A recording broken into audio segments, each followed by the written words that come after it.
একসময়ের খরস্রোতা খাল এখন মৃতপ্রায়। অপরিকল্পিত বাঁধ ও রক্ষণাবেক্ষণের অভাবে বেহাল বরগুনার বেতাগীর কাবিল আকন খাল। জোয়ার ভাটা না থাকায় কচুরিপানায় বদ্ধ জলাশয়ে পরিণত হয়েছে খালটি। এ কারণে এই খালের সাথে সুয়াখালী, নাপিতখালী, নাউরি সহ প্রায় 15টি শাখা খালও এখন মৃতপ্রায়। এতে ভোগান্তিতে পড়েছে অন্তত 10 গ্রামের মানুষ। মানে এপার থেকে ওপার কচুরি ফুটতে পারাই যাওয়া যায়, পানি নষ্ট হইয়া এখানের পোলাপানের খাজলি পেঁচড়া এখানে বিভিন্ন ধরনের ক্ষতি হইতেছে। 25 বছর যাবত এই জলাবদ্ধ অবস্থায় পচা পানি এই খালে কচুরিপানা হইয়া নষ্ট হইয়া থাকে। কচুরিপানা সবসময় থাকে, কচুরিপানার ভিতরে বড় বড় সাপ হয়ে থাকে। সে সাপের ভয়তে আমরা সবসময় ভীত থাকি। বর্ষাকালে খালবিল সবই তলাই থাকে, কিন্তু পানি নামার মতো কোনো জায়গা নাই যে নামবে। এলাকাবাসী বলছেন, এই খালের কারণে শুকনো মৌসুমে মশার উৎপাত আর বর্ষায় পচা পানি ছড়িয়ে নানা রোগে আক্রান্ত হচ্ছেন তারা। গোসল থেকে শুরু করে তারপর রান্নাবান্না দেখা যায় যে খোঁজ পাঁচরা বিভিন্ন রকম রোগ ব্যাধি, তারপর ডায়রিয়া, বিভিন্ন মাছা মাছি সাপ, অনেক পানি নষ্ট।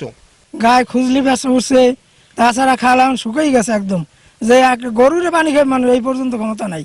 আমাদের এই খালের দুই পাশে যে পরিবারগুলো আছে, দৈনন্দিন কাজের জন্য যে পানির প্রয়োজন, অথচ সেই পানি পাইতেছি না। খালের দুই পাশের 10 গ্রামের কৃষকরাও পড়েছেন চরম ভোগান্তিতে।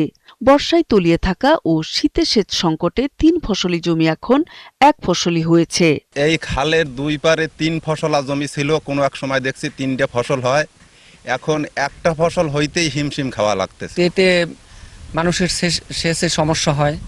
আগে ফসলাদি হয়তো এই কৃষি চাষ করতো। আপনারা দেখতেই পারছেন খুব ঘনবসতি, এই জায়গায় খাল হয়ে গেছে এখন মাঠ। খালটি পুনরুজ্জীবিত করতে ব্যবস্থা নেওয়ার আশ্বাস দেন পানি উন্নয়ন বোর্ডের কর্মকর্তারা।